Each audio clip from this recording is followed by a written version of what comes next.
Hi, I'm Marcy Newsom from the Brain and Spinal Cord Injury Center at brainandspinalcord.org. Today I'll be sharing with you the answers to 3 important questions that every new spinal cord injury survivor asks.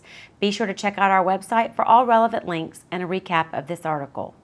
A spinal cord injury results in a profound emotional response not only from the survivor, but also from his or her family and other loved ones.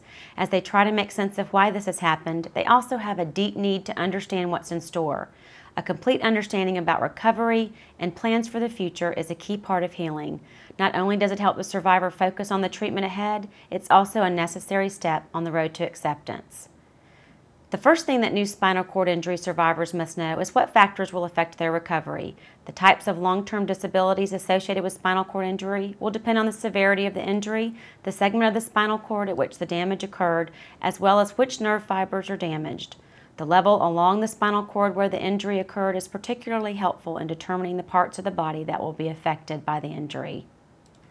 The speed and quality of treatment following a spinal cord injury is also a critical factor in recovery. It's important that people who have sustained a spinal cord injury are handled to minimize movement of the spine, which could cause additional damage. Anything that causes spinal compression, swelling, bony fragments, hematoma, or foreign objects must be immediately moved or reduced. If this is done before the nerves of the spine are damaged, paralysis can be reduced. Realignment of the spine using traction or a brace should be done as soon as possible to steady the spine and prevent more damage. Once the patient is stable, the type and amount of rehabilitation the patient receives will also affect recovery. Physical therapy emphasizes muscle strengthening, while occupational therapy focuses on fine motor skills. Coping strategies for bowel and bladder management are also a part of rehabilitation. Vocational rehabilitation will help the survivor learn the skills needed to return to work, while recreational therapy will encourage the survivor to seek out recreational or athletic activities appropriate to their level of mobility. Once the survivor has a clear understanding what will affect recovery, he or she will want to know why there is no cure for spinal cord injury. After all, science has made so many advances. Why haven't they been made in the area of spinal cord injury?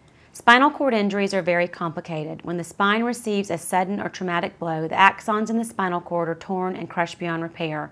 This initial trauma sets off a chain of biochemical and cellular events that kill neurons, strip axons of their myelin insulation, and cause an inflammatory response. Changes in blood flow and excessive release of neurotransmitters causes additional damage. When all is said and done, the area of the spinal cord that's damaged no longer has the ability to relay messages between the brain and other parts of the body. That's why the areas of the body below the site of injury are affected.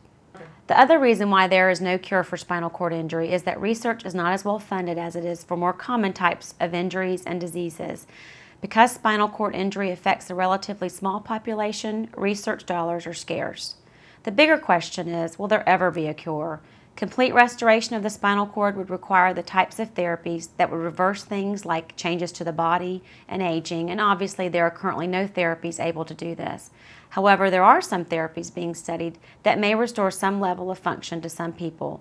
While studies on these therapies do not show the promise of complete restoration, cell transplant therapies that promote the growth and restimulation of the spinal cord are showing marked improvement in spinal cord injuries in recent animal studies. The rate at which these studies gets into clinical trials is also dependent upon the amount of funding available for the clinical trial. This concludes our segment on 3 things that every survivor of spinal cord injury must know. Remember to check our website for the most up-to-date information, including resources and tips regarding brain and spinal cord injuries, as well as important news regarding research and developments for a cure. Thanks for watching.